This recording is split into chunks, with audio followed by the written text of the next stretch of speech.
బయటికి తీసి పూజ వినాయక మేమే చల్లుకోండి.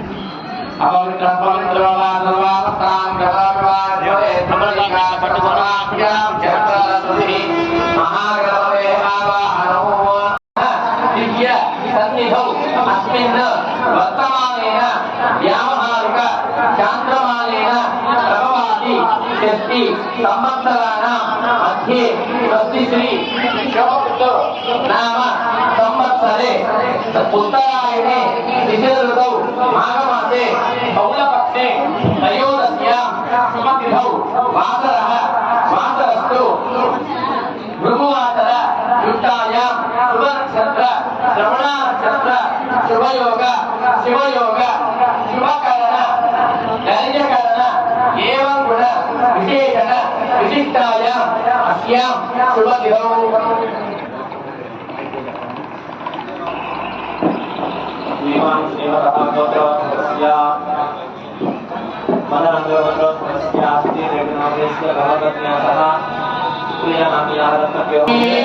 హర నమః పార్వతీపతయే హర మహాదేవ శంభో శంకర మళ్ళీ పుణ్యాహే నమాయస్తు శివానామస్తు నౌనమస్తు అక్షరజాలితంజాస్తు పుణ్యాహే నమాయస్తు శివానామస్తు పరమేవో బ్రాహ్మణేభ్యః శుభం భవతు అత్యాది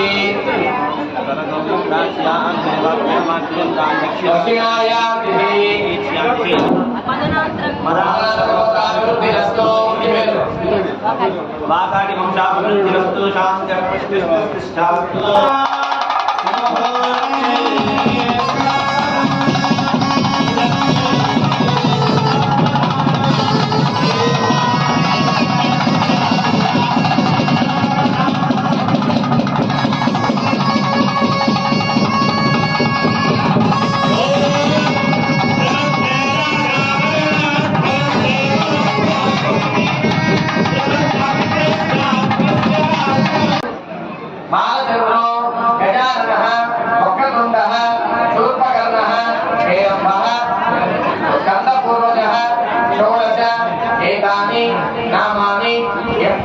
మహ్యం మమ సహ కుటుంబాద శుద్ధి వృద్ధి అభ్యుదయ కర్మణే మహాజన నమః కుర్వాణాయ ఆశీర్వచనం అపేక్షమానాయ ఆయుష్మనే స్వస్తి భవంతః భవంతు స్వస్తి భవంతః భవంతు స్వస్తి వినయ్ సుఖేష్ నామధేస్య అలేఖ్య నామ్యాః శ్రేష్ఠా నామ్యాః భవ్యాంశిదా నామ్యాః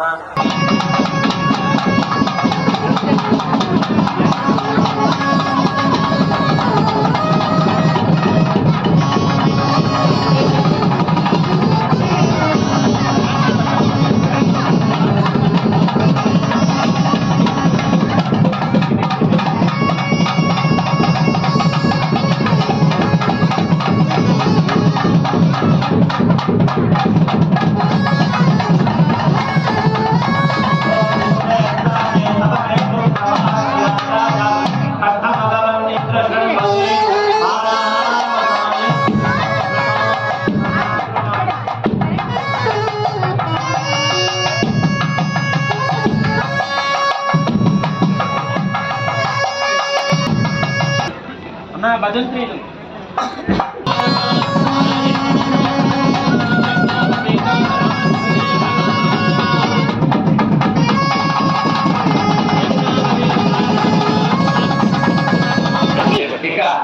స్వామివారికి వస్త్ర సమర్పణ.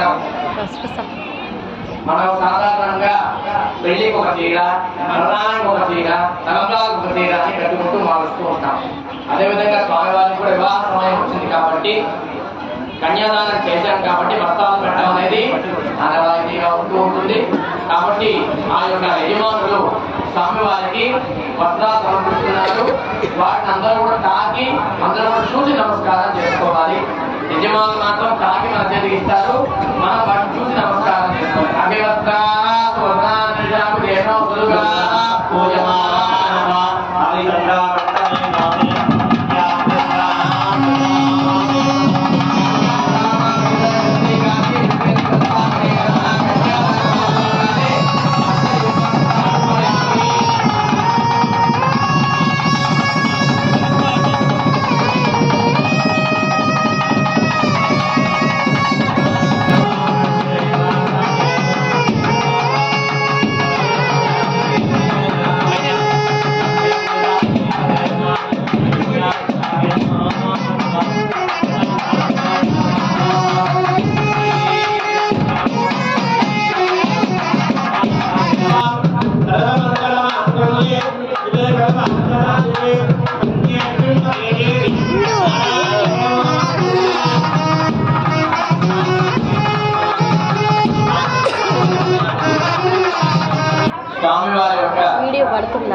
చీర నైవేద్యం అంటే జీలకర్ర బెల్లం పెట్టడం కోసంగా మనం చేసే పూజా కార్యక్రమం పూర్తి చేసుకున్నాం.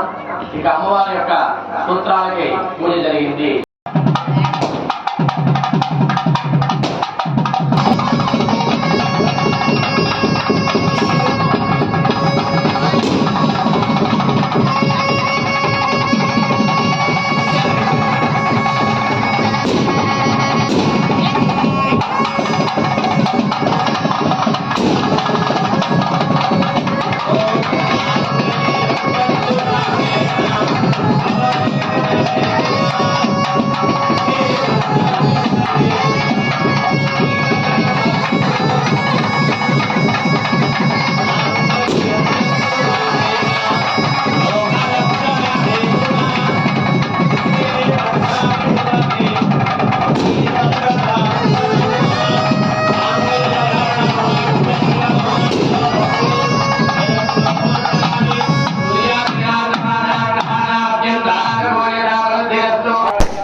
ఇక స్వామివారికి పూల మాల సమర్పణ జరుగుతుంది.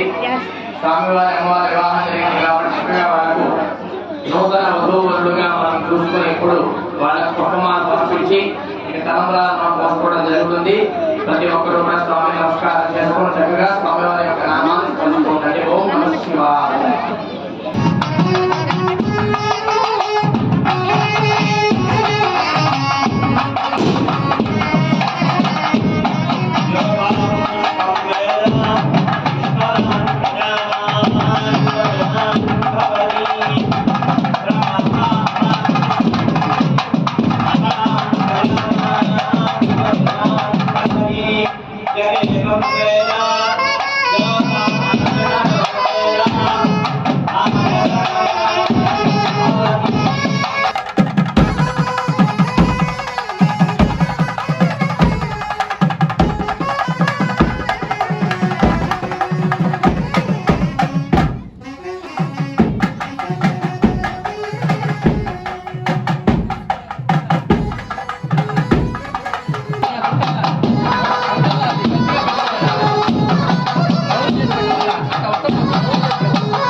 ముత్యాలు స్వామివారు మన శ్రేయస్సు చెప్పారు. నేరుగా పశు సంపద కోసం, కీర్తి ప్రతిష్టల కోసం, యజ్ఞ యాగాదుల కోసం, అలాగే మన మనో కోరిక తీర్చడం కోసంగా స్వామివారి ధర్మాలు పోసుకుంటారు. కాబట్టి వాటిని ఎవరికైతే కోరికలు ఉంటాయో, ఉద్యోగం కావాలని, వివాహం కావాలని, సంతానం కావాలని, ప్రయత్నం ఫలించాలని కోరుకుంటారు. అందరూ కూడా ఆ అక్షతలు తీసుకుని వెళ్ళి చక్కగా శిరస్సును ధరిస్తే వారి వారి కోరికలు తీరి మరలా కళ్యాణానికి మీ యొక్క అనుకున్న కోరిక తీరి సుఖంగా ఉంటాయని శాస్త్రం చెబుతుంది. కాబట్టి స్వామివారిని వారి యొక్క దేవాలయ అర్చక స్వామి వారిని అడిగి చక్కగా కళా కొంచెం తీసుకుని కోరికలు ఉన్నవాళ్ళే నాకు ఏ కోరిక లేదండి అడిగి ఆ యొక్క అక్షతలు తీసుకుని వెళ్ళండి, మీ కోరిక పరిపూర్ణంగా నెరవేరు.